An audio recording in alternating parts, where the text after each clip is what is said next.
China is pushing a coronavirus scam while the disease spreads in the Middle East and around the world.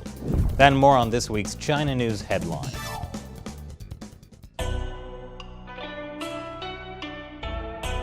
This is China Uncensored. I'm Chris Chappell. This week's China News Headlines. An update on the coronavirus disease, also called COVID-19. It's now spread to at least 48 countries. But the World Health Organization is declining to call it a pandemic. Cool. Just like they declined to call it a global health emergency a month ago. Now, a pandemic means that a disease is spreading around the world. And the WHO used to have specific criteria for declaring a pandemic. And with outbreaks in China, South Korea, Italy, and Iran, COVID-19 would likely have met those criteria. But the good news is, now the WHO's criteria for pandemics is a lot more vague. According to the Director General, the coronavirus is not a pandemic because there hasn't been uncontained global spread or large-scale severe disease or death. Instead, the head of the WHO says these are epidemics in different parts of the world. I mean, South Korea is reporting record daily spikes and Japan is closing all schools. It's spreading throughout the Middle East, with Iran having the highest death toll outside of China, and the guy in charge of fighting it in Iran was infected. Coronavirus cases are also surging in Italy and spreading from Italy to the rest of Europe, and it's in Latin America now. But thank goodness it's not a pandemic yet. However, official numbers of new coronavirus cases are down in China. Unfortunately, that might just be because the Communist Party has a coronavirus scam, changing the definition of what an infection is. They've changed the definition 6 times so far. So what does it mean that the numbers are going down? According to an expert at Johns Hopkins Center for Health Security, there are 2 possibilities. The draconian social distancing measures China has taken are really driving the number of cases down, or health officials are changing their view of what constitutes a case. Kind of like how the party lifted millions of people out of poverty by changing the definition of what poverty meant. Most of those people are now called low income. Problem solved. But one thing we can all confidently count on is the lack of medical supplies, since everything is made in China. The coronavirus is hitting the Chinese economy hard. Factories are struggling to start up again after being shut down. Only 1/3 of Chinese small businesses are open. And migrant workers, a critical part of the Chinese economy, can't move throughout the country because of quarantines and border restrictions. You know what that means? Now's the right time to buy Chinese stocks. And JP Morgan says the Chinese economy will grow in the second quarter. I mean, just think about how much money can be made in China. There's probably no downside at all, especially if you don't learn from history. I wish I knew how to quit you. Then why don't you?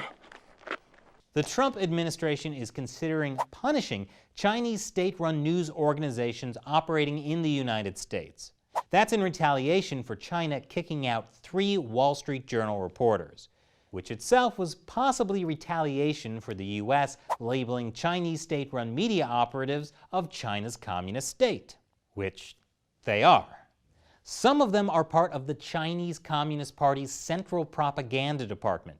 Others are directly under the party's Central Committee.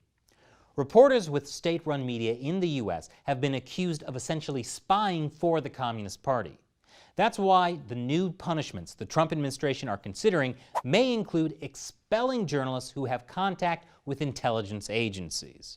Then again, I have to say, my opinion of Chinese state-run media really changed after China Daily called China Uncensored a leading Western media outlet.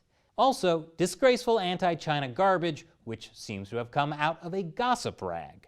Sorry, Global Times, I think China Daily is my new favorite Chinese state-run media. 2 major Apple shareholders pushed for a proposal that would force Apple to disclose censorship requests from China and any other country.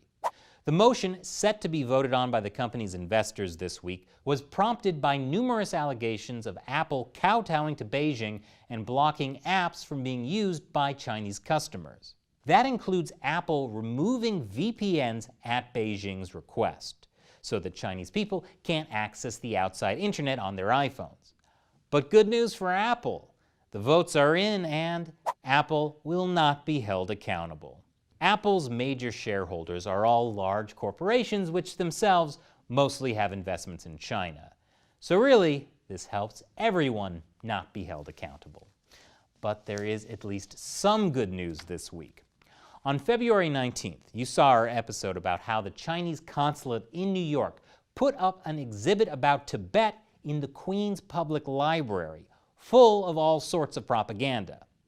Well, this week, thanks to unrelenting pressure from local Tibetans and possibly China Uncensored pestering library officials for comment, the library took the exhibit down. Tibetans can finally celebrate a victory against the Chinese Communist Party. The Tibetans in exile, at least.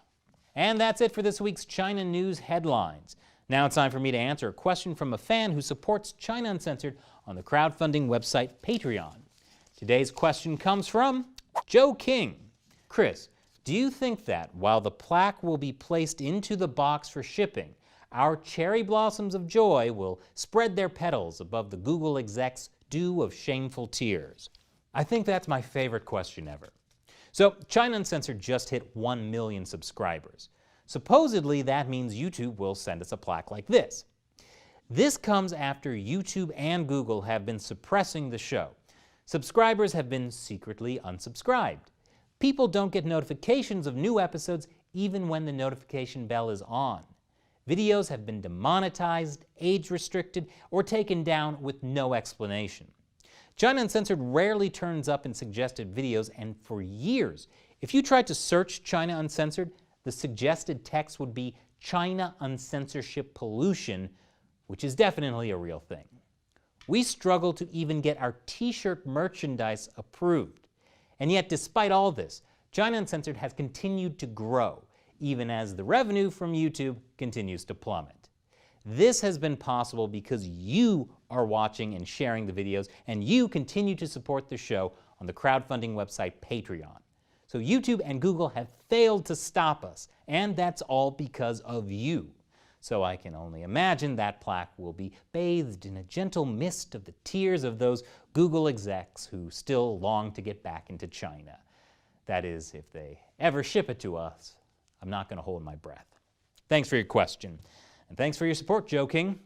And if you'd like to join the China Uncensored 50-cent army, head over to patreon.com/China Uncensored to learn more. Thanks for watching China Uncensored. Once again, I'm Chris Chappell. See you next time.